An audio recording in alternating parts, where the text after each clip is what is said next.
de bénir quelqu'un parce que Dieu le dit. Mais en réalité, tu n'as pas envie de le bénir. Voilà, je pose une question à tout le monde là. Je pose une question à tout le monde. Est-ce que cela vous êtes jamais arrivé de bénir quelqu'un parce que la parole de Dieu t'oblige? Mais franchement, tu n'as pas envie. Répondez-moi. Je vois des gens qui vont dire oui. Ah, Monique a dit oui. Aïcha a dit oui. Adifa. Ah, Adifa a dit bien sûr. Oui. Ah, je crois que pas seulement une fois, mais ça nous arrive très souvent. Entre nous, soyons francs, ça nous arrive très souvent.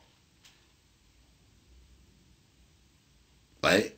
Parce que aimer son ennemi, quand vous êtes quelqu'un de charnel, c'est impossible. C'est pas humain d'aimer son ennemi. Ce n'est pas humain. Alors vous voyez les problèmes que j'ai dans le milieu évangélique. Nous faisons trop d'hypocrisie, quoi. Nous faisons trop d'hypocrisie. Ce n'est pas humain. Même un chien, tu le frappes, il ne t'aimera pas. Hein? Même un oiseau, tu le frappes, il prend la fuite. Hein? Même n'importe quel animal, tu le fais du mal, il ne reviendra plus vers toi. Donc, ce n'est pas humain. Mais c'est quelque chose qui est possible avec le Saint-Esprit. Seulement avec le Saint-Esprit. Quand la chair est crucifiée, et que l'Esprit domine dans notre cœur, là on peut vraiment aimer ses ennemis. Mais pour aimer ses ennemis, la première chose, c'est que Dieu m'a appris, hein, pour aimer naturellement ses ennemis, j'ai appris à me voir au travers de mes ennemis. Première clé. Première clé, pour aimer mes ennemis, j'ai appris à me voir au travers de mes ennemis.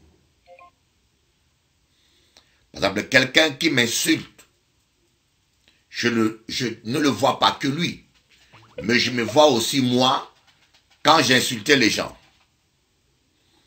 Quelqu'un qui ment sur moi, je ne vois pas seulement lui, je me vois aussi moi-même au travers de lui quand je mentais sur les gens.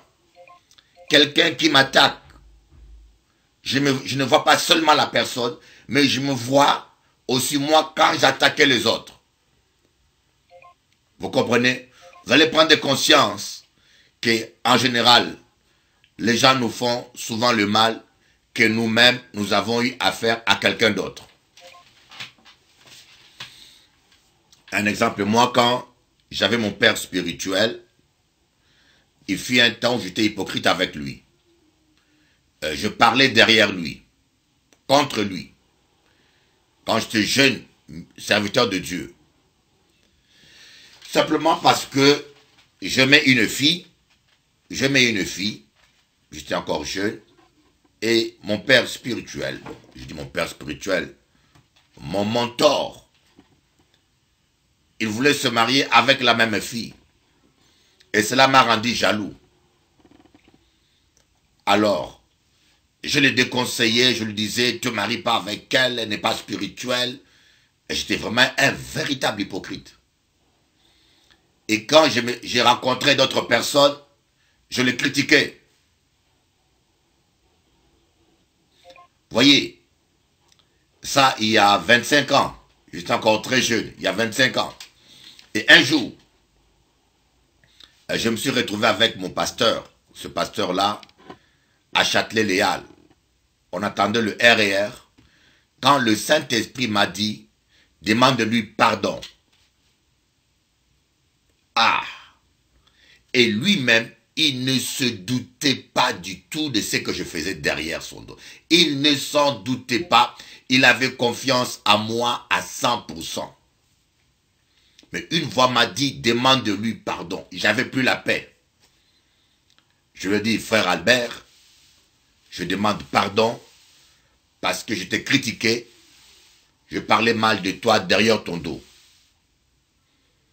Mais ce qui est bien, il a compris combien j'étais gêné. Il ne m'a même pas demandé qu'est-ce que je disais. Il n'a pas voulu m'accabler plus en me demandant qu'est-ce que je disais ou pourquoi je faisais ça. Il m'a dit simplement, je te pardonne. Et ça m'a soulagé parce que si il me posait la question, qu'est-ce que je disais, alors là, je serais encore plus embarrassé. Et aujourd'hui, j'ai vu de jeunes garçons qui ont parlé mal de moi, qui m'ont critiqué. Et je suis arrivé à les pardonner, naturellement sans faire d'effort. Parce que quand je les regardais, je me voyais moi-même 25 ans après. Je me disais, j'ai fait pareil. Et j'ai été pardonné. Donc, il faut aussi que je pardonne. Amen. Donc, apprenons à nous voir. Voilà pourquoi on dit, comment peux-tu aimer Dieu quand il ne sait pas aimer l'homme créé à son image? Si l'homme est créé à l'image de Dieu, donc il est ta ressemblance. Et quand tu regardes ton ennemi comme l'image de Dieu, comme ta propre ressemblance, tu vas te voir au travers de lui. Tu vas dire, il fait ça, je fais pareil. Il m'a insulté, j'ai aussi insulté les gens aussi. Il m'attaque, j'ai aussi attaqué les gens aussi. Et moi j'ai été pardonné, pourquoi pas lui? Donc la première clé pour pardonner naturellement sans effort ses ennemis, il faut les voir, il faut te voir au travers d'eux. La deuxième clé pour pardonner ses ennemis, rappelez-vous des bons moments. Rappelez-vous du bien qu'ils vous ont fait. Efforcez-vous de vous rappeler du bien qu'ils vous ont fait. Refusez de penser au mal qu'ils vous ont fait. Vous voyez, des fois nous sommes injustes. Hein? Des fois nous sommes injustes. Quelqu'un est bien avec vous pendant des années, pendant 10 ans, mais un jour ou une semaine, il vous fait du mal, vous ne vous rappelez que de cette une semaine-là. Il y a 10 ans, il vous a sauvé la vie. Il y a 5 ans, il a payé vos dettes. Je ne sais pas qu'est-ce qu'il a fait pour vous il y a 10 ans. Mais ce que vous retenez seulement, c'est la semaine où il vous a giflé. C'est ce que vous retenez. La semaine où il vous a giflé. Et vous passez tout votre temps à penser toujours à ce moment-là. On appelle ça l'ingratitude. Quand on est ingrat, on aura du mal à aimer nos ennemis. Bien que je n'en disconviens pas, il y a des gens, c'est difficile de trouver le bien qu'ils nous ont fait tellement qu'ils sont méchants. Amen. Rappelez-vous du bien. Rappelez-vous des bons moments. Rappelez-vous qu'un jour il vous a souri. Rappelez-vous de cela. Et vous allez voir qu'en vous rappelant de cela, même la douleur en vous va s'atténuer. Quand vous vous rappelez du bon moment, parce qu'en général, les mauvais souvenirs et les mauvais moments sont... La chair se rappelle toujours de ça. Vous êtes conscient? La chair se rappelle. Allez, donnez quelqu'un 2000 €. 10 ans après, il va oublier. Donnez quelqu'un même 3000 €. 15 ans après, il va oublier. Mais allez, gifler quelqu'un. Une seule gifle. 30 ans après, il va se rappeler de vous. Vous n'avez pas remarqué ça? Bénissez quelqu'un. Un an après, il va oublier que vous l'avez béni. Insultez-les publiquement. 10 ans après, il va se rappeler que vous l'avez insulté. Donc la chair se rappelle que de mauvaises choses. La chair n'oublie pas les mauvaises choses. La chair n'oublie pas les mauvais souvenirs. La chair est négative. Alors c'est pour cela que vous ne devez pas obéir à la chair. Vous devez faire le contraire. Vous devez vous rappeler des bons moments. Quand vous vous rappelez des bons moments, c'est comme si vous mettez du bien. Il y a deux balances. Le mal qu'il vous a fait et du bien qu'il vous a fait. Vous allez vous rendre compte que la plupart des fois, les gens que nous détestons, parfois nous ont fait plus du bien que du mal. Parfois les gens que nous appelons ennemis des fois, nous ont fait plus du bien que du mal. Mais des fois nous retenons que le mal. Nous retenons que le mal.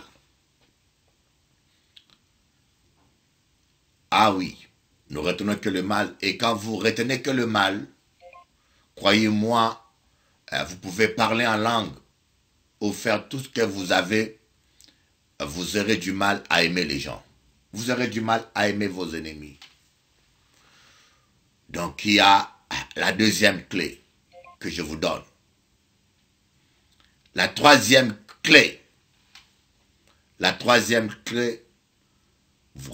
Voyez, prenez conscience que même vos ennemis sont utiles.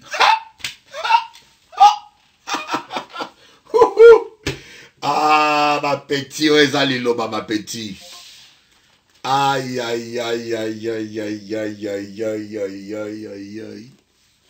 Prenez conscience que vos ennemis sont un mal nécessaire. Certains sont des instruments de Dieu. Vous voyez, certains, ils sont des instruments de Dieu. Lorsque Pharaon refusait de laisser partir Moïse, c'est Dieu qui endurcissait son cœur.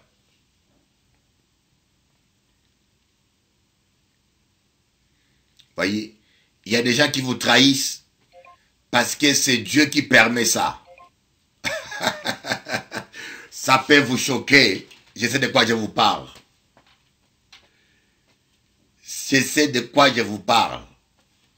Les amis de Joseph, les frères de Joseph ont vendu Joseph comme esclave. Joseph a dit, c'est Dieu qui a permis ça pour qu'aujourd'hui je vous sois utile. Des fois, les disciples ont été persécutés.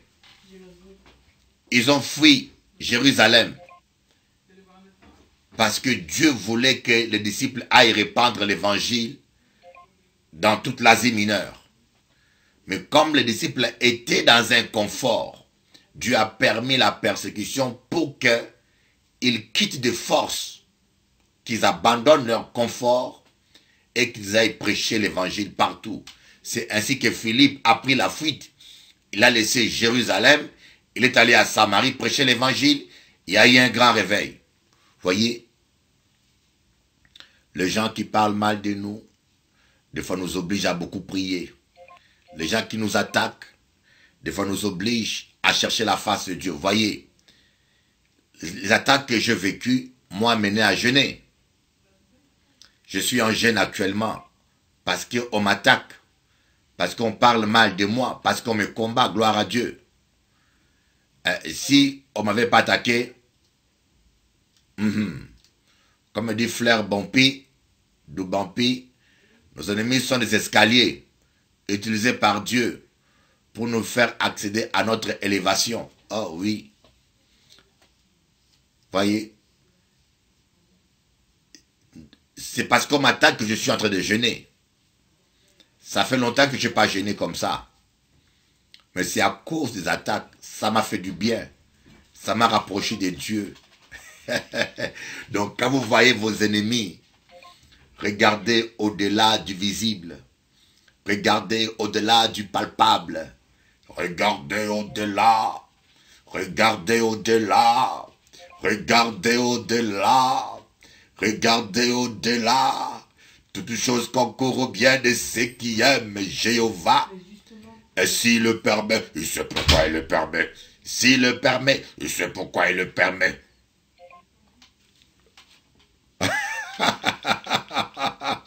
Oh my God, oh my God, oh my God. Quatrième point. Pour aimer vos ennemis naturellement, bien sûr, refusez de les haïr. Refusez. Et je vous dis cela, refusez parce que des fois, la haine vient s'emparer de vous. Et là, il faut dire, je refuse. C'est la volonté, je refuse d'haïr. Saint-Esprit, viens m'aider, je refuse d'haïr. Parce qu'il y a des situations où, parlons franchement, des fois tu as envie de haïr. Hein. Il y a l'une des sœurs qui parle mal de moi. Je vous dis, toutes les idées me sont venues en tête. Je vais passer le voir, lui casser la tête. Je pensais à tout. Je me suis dit, Laszlo va me remplacer. Laszlo est là, il va me remplacer. Mais je veux lui régler le compte. Je suis en train de prêcher, s'il te plaît. Ne m'appelle pas à cette heure-là. Cette heure-là, je suis en direct. Ok.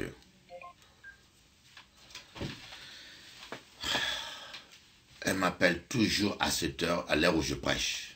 Et ça fait plus de 50 fois, elle n'a pas compris que je suis en train de prêcher à cette heure. Ça va un peu couper mon fil d'idée.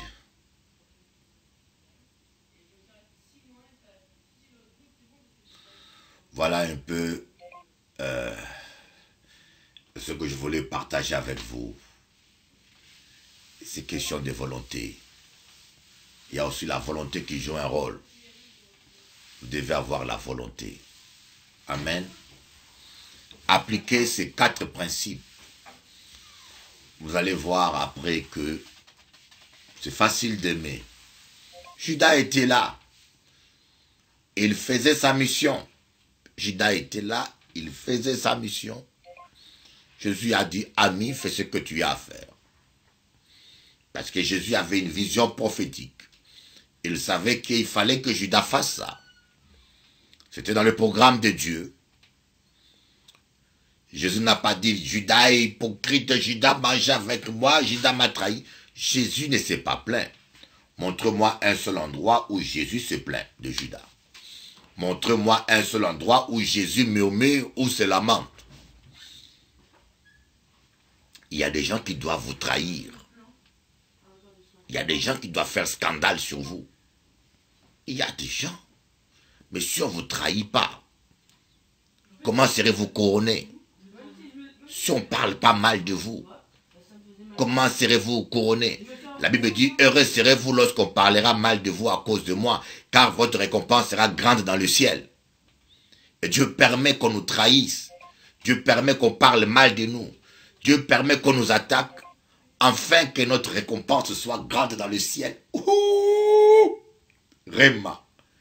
Plus on parle mal de toi, plus la récompense augmente. Et plus on t'insulte, plus que les diamants montent dans ta couronne. Ah, heureux serez-vous lorsqu'on parlera mal de vous à cause de moi. Car votre récompense... Oh, c'est bloqué la connexion. My God. C'est bloqué la connexion, c'est pas vrai.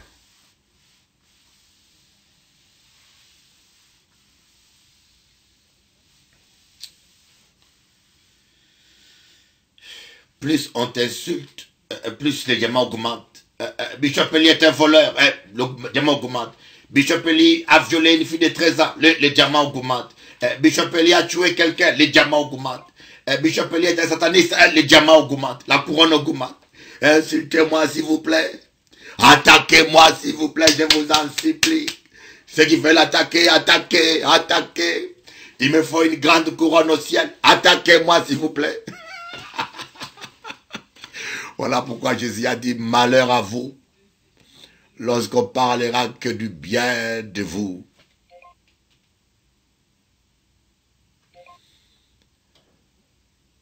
Alléluia.